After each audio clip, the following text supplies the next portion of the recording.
So this is the story, hey, that most of us know. We got the narco soundtrack in the background. We got the flashes of El Mencho. He's one bad guy, right? He's like the Darth Vader of Narcoville, responsible, single-handedly responsible for everything that is happening in the narcotics world, right? But that's just a version of the story that we get from the mainstream media, from social media, and of course Netflix. I call it the Netflix effect. That only gives us one simple version of the story.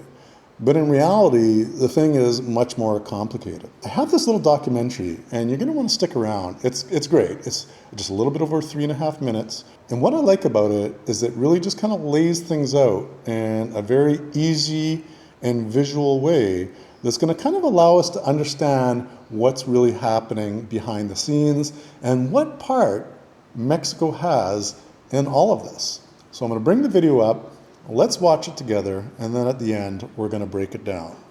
Stay with me. For decades, the global drug trade has been framed as a story about Mexico, cartels, kingpins, violence, headlines.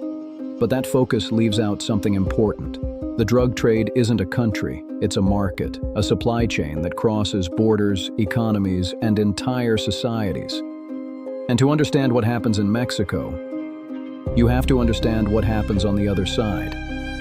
And once you start looking at it that way, it stops being a Mexico story. The modern version of this market really took off in the 70s and 80s. Cocaine demand in the United States exploded, and so did the money. A kilo that cost around $1,000 to produce could be worth $10,000 to $15,000 in Mexico. But once across the border, $30,000 to $40,000 wholesale. And at street level, over $100,000. The biggest jump in value didn't happen in Mexico. It happened after the border. That gap right there, that's where the real money is. Today, the products have changed, but the economics haven't. Synthetic drugs like meth and fentanyl have taken over. Why? Because they're cheaper to produce, easier to move, and far more profitable. A pound of meth might cost a few $100s to make. In a US city, it sells for thousands. Fentanyl is even more extreme. Small inputs, massive output. Millions of dollars at the retail level. Low cost, high demand, massive markup. Same system, just more efficient. This is where the story usually stops, but this is actually where it gets interesting, because the most profitable parts of the chain don't happen in Mexico, they happen in the United States and Canada. Importation, distribution, street-level sales, money laundering, that entire system exists outside of Mexico, and it's massive. And almost none of that is visible. When people picture organized crime, they imagine armed groups in rural Mexico. But the northern side of this market looks very different. It's quieter, more professional. It's accountants, brokers, transport companies, financial systems that make the money usable. Without this side of the system, the entire market collapses. And none of this looks like the version people see on the news. So why does the narrative focus almost entirely on Mexico? Because the violence is visible, because the imagery is dramatic, because it's easier to blame the supplier than to confront demand. But when you step back, the picture looks a little different. This isn't just one country's problem. It's a system, a market that only works because every part of it exists. Production, distribution, demand, money, remove any one of those, and the whole thing breaks. Which raises a bigger question.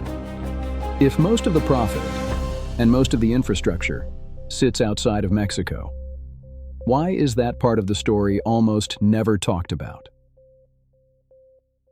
Guys, that does beg the question. Why don't we ever talk about that? If I'm gonna have one real important takeaway from this short video, is that this thing is much bigger than Mexico. It always has been, right? And we see a lot of political grandstanding right now about the war on drugs, and this isn't the first time, this has been going on for years, where the war is being taken to Mexico to combat the Mexican narcos. And what we hear from the president himself is that, the United States has the best intelligence in the world. They know every single one of these guys, where they live. They could show up at their doorstep and basically take them out. We had the operation against El Mencho, so I guess that did display that they're able to do that. But my question is, if you have that kind of surveillance and you have that kind of information, wouldn't you also know exactly who all the main players are in the United States and in Canada? So I really like in the video that it pointed this, what I think is very obvious, but we don't see it as obvious because we've been conditioned to think that the only problem is here in Mexico. So if you shut down Mexico, you're going to shut down the entire drug industry. But in fact, that's never going to happen. So if they were really serious about combating the problem, my question is, why don't they go after the demand side?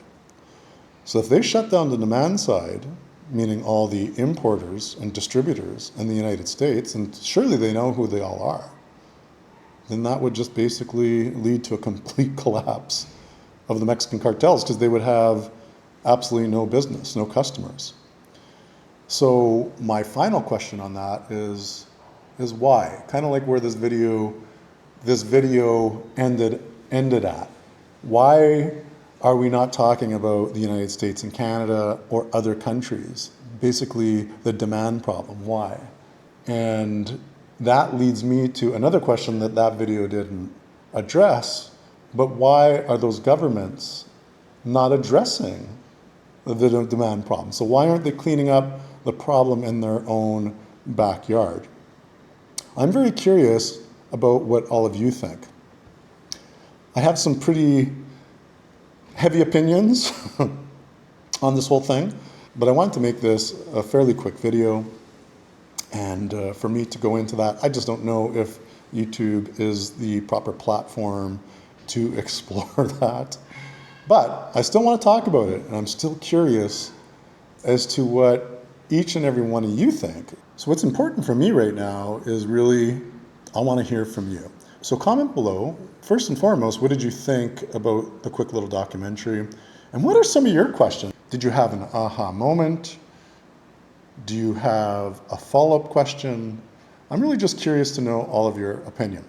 Anyways, I'm going to try to do a few more of these videos as I find them, if I think it's kind of relevant, just to kind of like shake it up a bit. Now, if I get good response from this video, if you guys kind of like this format where I explore a documentary, give some of my opinion, and allow you guys a forum to express your opinion as well, I'll do some more of this.